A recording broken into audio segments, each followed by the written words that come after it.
So we're still talking football. A leading professor at the Norwegian School of Sports Sciences, Geir Jordet, has defended Harry Kane in the wake of his crucial penalty miss for England in their 2-1 defeat to France at the World Cup in that quarter-final clash on Saturday. Now, in an extensive explanation on Twitter, Jordet argues that Jordan Henderson's substitution 5 minutes before the penalty might have been a reason for Kane's miss. According to Jordet, a penalty kick is not exclusively an individual task, as teammates can help, assist and support. He then takes us through how Henderson might have helped in the conversation of Kane's first penalty and how his absence might have hurt for the second spot kick.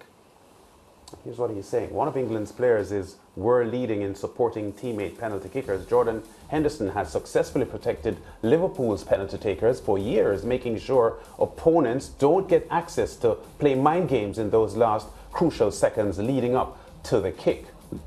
Jordet continues, for Kane's first penalty versus France, Henderson did what he does best. First, he called for and grabbed the ball early, then handed it over to Kane, while essentially escorting him to the penalty area, making sure no French players could get access to Kane for a last word. Jordet also says for the second penalty, Henderson had literally just been substituted off and could not assume his normal supportive role. For the first 30 seconds after the VAR decision, Harry Kane was alone with only France players around. Not necessarily a problem, but it leaves him vulnerable. And Kane's teammates saw this and stepped up. First Mason Mount, then Jude Bellingham. After Stones pointed out a need, Bellingham ended up escorting Giroud out of the penalty area. All good, but this was too reactive and too late, maybe, and did it even add noise rather than take it away?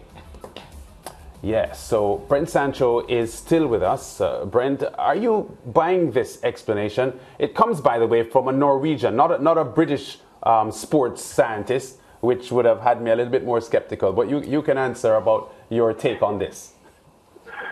No, I'm actually not. I'm not buying it at all. I find it actually quite funny that they've gone into such depth to explain something like that. Look, as a penalty kicker, you know, your mind is very clear as to what you want to do once you pick the ball up. It doesn't matter what anyone says to you. You know where you have to place the football. In some instances, of course, penalty kickers may change their mind, of course, on their stride up to the ball. And it doesn't really matter what mind games is being played, whether the goalkeeper is moving on the line, whether he has something to say, whether the crowd's booing you. At the end of the day, as a penalty kicker, you have to be very assured as to what you can do and where you're going to place the ball. Yeah, but Brent, you're talking about yourself as a former top-flight footballer yourself, and maybe many other players. But are there other players who may not be as mentally tough and are susceptible to mind games in a moment like that? Not necessarily saying Kane is one, but it could. Yeah, I'm just asking if there's a possibility that there are players. I think the possibility would arise if you're not a regular penalty kicker. I think it would arise if you're number 7 in a penalty shootout in the sudden death.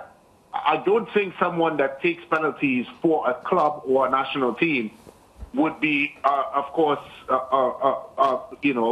taken to those sorts of things and have it affect them mentally. I think anyone that takes a penalty for a club or a national team would have taken hundreds of penalties, whether in practice and or games.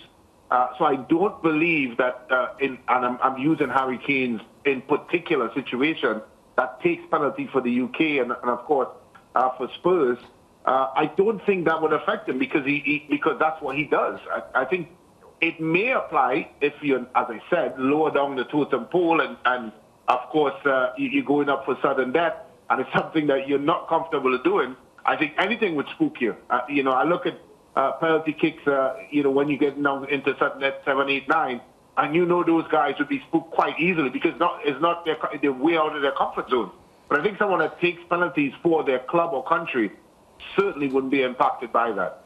Yeah, Brent, the first time I read the article, I thought about, doesn't Harry Kane's experience count for anything? And isn't he being paid to put the ball at the back of the net? So, to say that he wasn't mentally ready, then if not him, if he wasn't mentally ready, then who would have been on the team?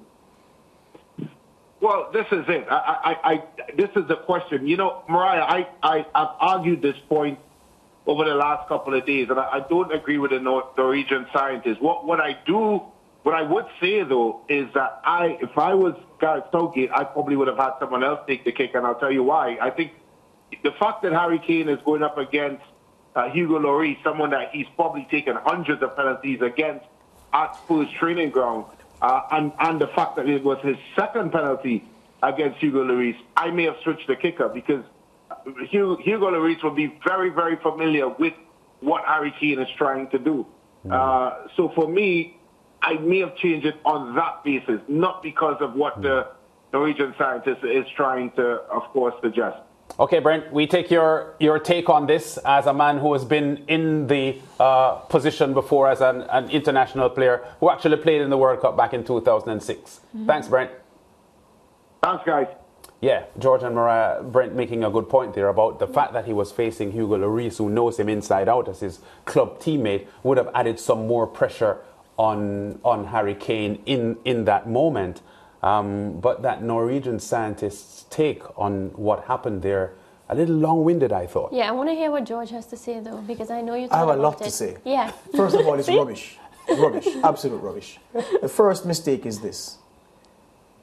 People believe that because the scientist says it, then the scientist is speaking about science. In this instance, the scientist is just giving an opinion. He never said that based on my research or based on a study that this is so. He just opined.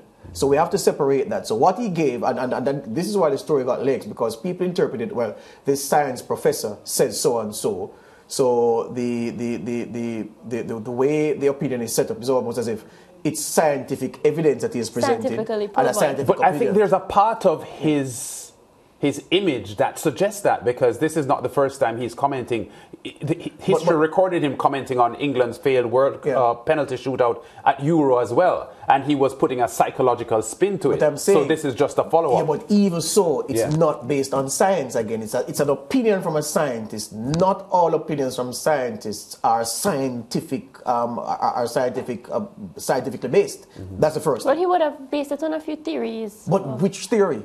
That's the point I'm making. Which theory? There was none. And in science, you have to put your theory on the table. It's not, science is ordered, it's detailed, it goes step by step. Even if you go back to your integrated science days in high school or university or wherever, or your whatever area of science, There's it has to follow steps. But there was no theory that he set down. He just opined, and because it comes from him, we run with it as a scientific opinion. It is not. That's the first thing.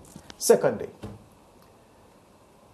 many, I would say most, of the penalties that Harry Kane has taken and scored for England occurred with Jordan Henderson off the field, not in the team. Because Jordan Henderson is not first choice in the England midfield. He's there because Calvin Phillips is injured, and because, of course, Southgate needed somebody else alongside Declan Rice to add the defensive muscle alongside Bellingham and the other forwards, Mount and Saka and so forth. So Henderson is not on the field when Kane is doing his business from 12 yards, which he's an expert at doing. That's another thing.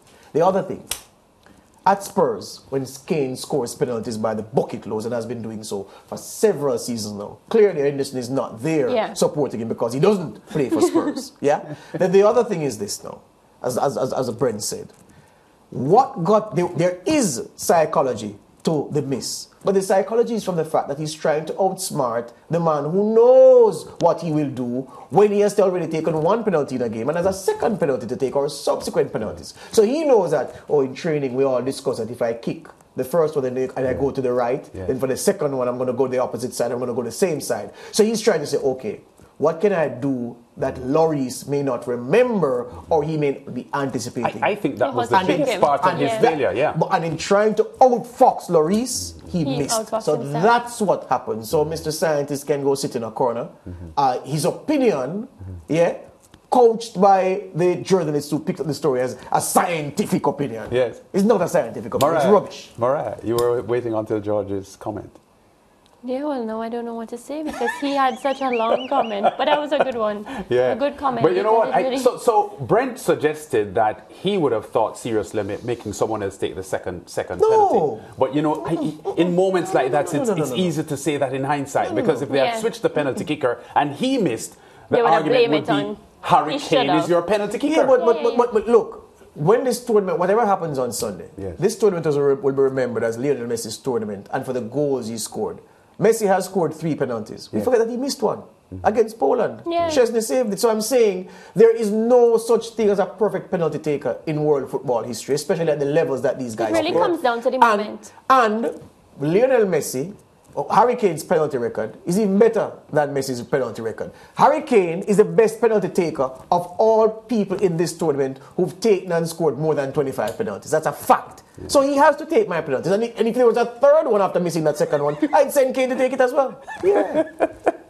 All right, well, a lot to come on the SportsMax zone, including our NBA segment and Just the Facts. And we'll also be chatting with ex-Jamaica track and field representative Danielle Dowie, who will be discussing a series of books she's published mostly for children, and all with a Jamaican twist.